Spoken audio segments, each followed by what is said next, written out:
আসসালামু আলাইকুম। আমি আজকে অনেক দিন থেকে ভাবছিলাম ইরানের যুদ্ধ নিয়ে এইসব নিয়ে আমি আসলে কথা বলবো না।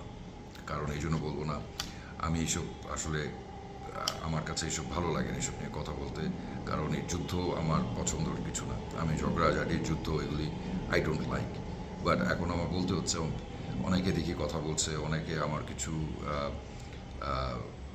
ফ্যানরা আছে, আমার কিছু মানুষরা আছে যে সবাই বলছিল আমাকে যে এটা নিয়ে কেন আপনি কথা বলছেন না, কেন, আপনার কি ওপিনিয়ন।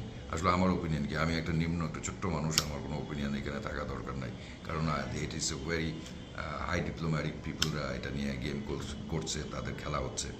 বাট এখানে অনেকে টক শো করছে, অনেকেই অনেক ধরনের কথা বলছে, অনেকে ওপিনিয়ন এক্সচেঞ্জ করছে, তাদের ওপিনিয়নটা এটা আসলে ঠিক না, ইরান জিতবে, ইরান ভুল করছে, আমেরিকা আমেরিকা রাইট কাজ করছে, বা আমেরিকা ভুল কাজ করছে, ইসরায়েল রাইট কাজ করছে।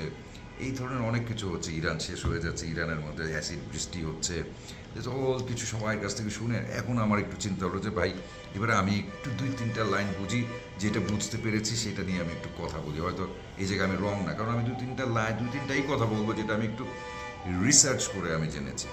প্রথমত আমি আপনাকে একটু বলি, এই যুদ্ধের মধ্যে সবচেয়ে মজার ব্যাপার ওটা, এখন পর্যন্ত ইরান এগিয়ে আছে। আমি বুঝাই আপনাদেরকে, নাম্বার ওয়ান স্ট্র্যাটেজিক প্ল্যানে এগিয়ে আছে, তাদের একটা এইম আছে, একটা গোল আছে যেটা আমেরিকার নেই। আমেরিকা এই জন্য প্রশ্নবিদ্ধ হচ্ছে সবার কাছে, সেনেটারদের কাছে, যে আমেরিকা অল সেনেটার প্রেসিডেন্ট ট্রাম্পকে জিজ্ঞেস করছে, তোমার এই যুদ্ধের ট্রান্সপারেন্সি নাই, কোনো দেখা নেই, টেবিলে কোনো কিছু দেখাইতে পারছো না, আসলে এই যুদ্ধটা করে যে আমরা কোনো বেনিফিট হব কী নিয়ে, আমাদের গোলটা কী, এটা ট্রাম্প দেখাতে পারছে না। এই জায়গায় ট্রাম্প চুপ। But in other hand Iran Iran সেখানে তার স্ট্র্যাটেজি প্ল্যান তৈরি করে যাচ্ছে। আপনি দেখেছেন কিছুদিন আগে তেলের যে প্ল্যান্ট আছে ওখানে হিট করেছে। আগে হিট করছিল ইউএস বেজের উপরে, হিট করছিল অন্যান্য সৌদি আরবে বা ওমানে, এইসব জায়গায় হিট করছিল, ওই জায়গায় এখন একটু বন্ধ করেছে। এখন হিট করছে তেলের যে প্ল্যানেট, অয়েল প্ল্যানেটের ওখানে হিট করছে, যাতে আগে একটু কিছুদিন আগেও $80 করে ব্যারেল ছিল, এটা এখন 120, 130, 140-এর মধ্যে চলে গেছে ব্যারেল প্রতি dollar, US dollar. So hike হয়েছে প্রাইস, এখানে হিট করছে, এখানে স্ট্র্যাটেজিক প্ল্যান এখানে তারা হিট করছে। কারণ এটা হিট করলে এখানে ইকোনমিক্যালি অনেক টাফ পড়ে ওয়ার্ল্ডে, সব দেশে, পৃথিবীতে তেল খুব ইম্পর্ট্যান্ট লাইফে চলার জন্য, একটা দেশের জন্য, নাম্বার ওয়ান। নাম্বার টু, এখন কিন্তু ইরান কিন্তু আমেরিকার ডাটা সেন্টারের উপরে টার্গেট করছে। এআই, যত আর্টিফিশিয়াল ইন্টেলিজেন্স, অল টেকনোলজি, মিসাইলের যত ডাটা সেন্টার আছে সমুদ্রের মধ্যে, সেই জায়গায় হিট করার চেষ্টা করছে, প্ল্যান করছে এবং করেছে। আপনি জানেন মজার ব্যাপারটা কি, ইরানের শিক্ষার পার্সেন্টেজ অনেক হাই, 95% অলমোস্ট, এবং বিটুইন 25 বছর থেকে 35 বছরের ছেলে মেয়েদের, বা 20 থেকে 25 বছরের ছেলে মেয়েদের শিক্ষার হার 97% to 96%।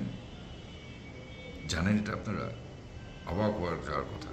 এবং ওই সরকার কি করছে জানেন, একটা ছেলে মেয়ে যত জেনজিরা আছে তাদেরকে আনএমপ্লয়েড করে রাখে নাই, চাকরি দিয়ে রাখছে।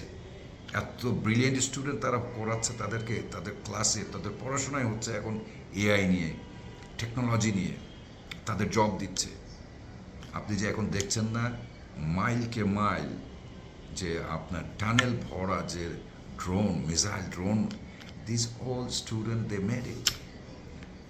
আপনি কিছুদিন আগে আমরা একটা নিউজ দেখেছিলাম যে ওই ড্রোন মিসাইল যখন আসে এত সাউন্ড করে, মনে হয় ওই সাউন্ডই মানুষ হার্ট অ্যাটাকে মারা যাচ্ছে, যে শেষ, উই আর ডেড।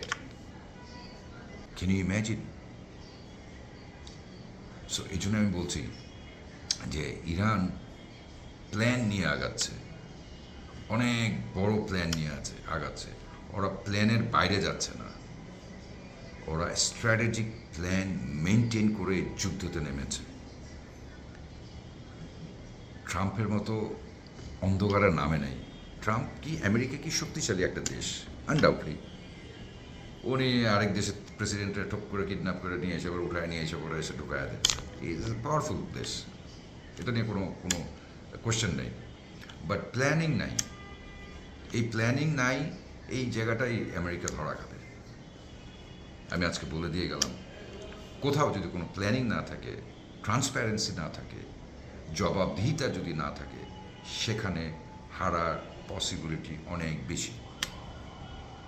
আমি আরেকটা কথা বলে যাচ্ছি আপনাদের কাছে, তার আগে বলে নিই, আমার এই ইউটিউব চ্যানেলটা আপনারা সাবস্ক্রাইব করবেন, কমেন্টস দিন, শেয়ার করেন, ভালো লাগলে অবশ্যই। আরেকটা কথা হলো যে এই যে ছেলেমেয়েরা, তারা যে ইরানের যত ছেলেরা এত এই গভর্নমেন্ট, ইরানের গভর্নমেন্ট এই ছেলে মেয়েদের, এটাই হলো তাদের মেইন মিসাইল। ইরানের গভর্নমেন্ট মেইন মিসাইল, মেইন আপনার কী বলে নিউক্লিয়ার হলো এই ইয়াং জেনারেশনরা। দেখেন এই গভর্নমেন্ট কীভাবে ইউটিলাইজ করছে, তাদের কীভাবে তাদেরকে ইউজ করছে, কীভাবে তাদের সব ধরনের প্রিভিলেজ দিয়ে রাখা হচ্ছে, সব ধরনের সাপোর্ট দিচ্ছে স্টুডেন্টদেরকে, স্টুডেন্টের আউট অফ দ্য লিমিট তাদেরকে তাদের জন্য করছে ইরান। এটা শুনলে আপনি যদি ভালো মতো একটু রিসার্চ করে আপনি জানতে পারবেন। আর তারা ওয়েল এডুকেটেড এক একজন বের হয়ে আসছে এই টেকনোলজির দুনিয়াতে। আমি আগেও বলেছি 2035 বা 30-এর মধ্যে 2 million people will lose the job হারাবে 20 মিলিয়ন পিপল জব হারাবে বিকজ অফ এআই, আর্টিফিশিয়াল ইন্টেলিজেন্সের অন্যান্য কাজটা এআই নিয়ে নিবে। এবং এইটার উপরে ইরান এত কনসেন্ট্রেট করছে, ইয়াং জেনারেশনদেরকে ঢুকিয়ে দিয়েছে এবং বিগ বিগ স্যালারি দিচ্ছে, এবং তারা এই কাজগুলি করছে। আর এইটার সাথে যদি চায়না একটু হাত দিয়ে দেয়, ওয়াও, ঢোল বাজা শুরু হয়ে যাবে ইরানের। বিলিভ মি, চান্সেস আর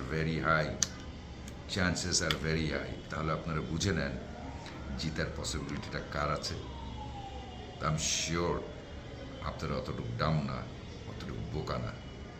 কারণ ইরান যে স্মার্টলি যাচ্ছে, অন্যান্য দেশটা ওইটা দেখে ইমপ্রেস হচ্ছে এবং সাপোর্ট দিচ্ছে। আপনি একটা বোকার মতো আপনি যা ইচ্ছা তাই করবেন, একটা যুদ্ধ উড়ায় দিবেন, একটা যুদ্ধ শুরু করে দেবেন, আপনার ওয়েপন আপনি ইউজ করা শুরু করবেন। এত যুদ্ধ ডোনাল্ড ট্রাম্প করেছে, এতগুলো যুদ্ধ করেছে, তার তো ওয়েপনই শেষ হয়ে যাচ্ছে আস্তে আস্তে। এত যুদ্ধ কোনো প্রেসিডেন্ট করে? ওয়াই?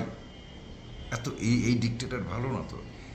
আই ডোন্ট নো এই লোকটা কেন এত, এখন যারা শুনেছে, যারা একটা সময় ট্রাম্পকে সাপোর্ট করেছিল আসার জন্য এই সেকেন্ড টাইমে, তারা রিগ্রেট করছে। আমি তখনই বলেছিলাম এই লোকটা সেকেন্ড টাইম যদি আসে, they will destroy United State of America.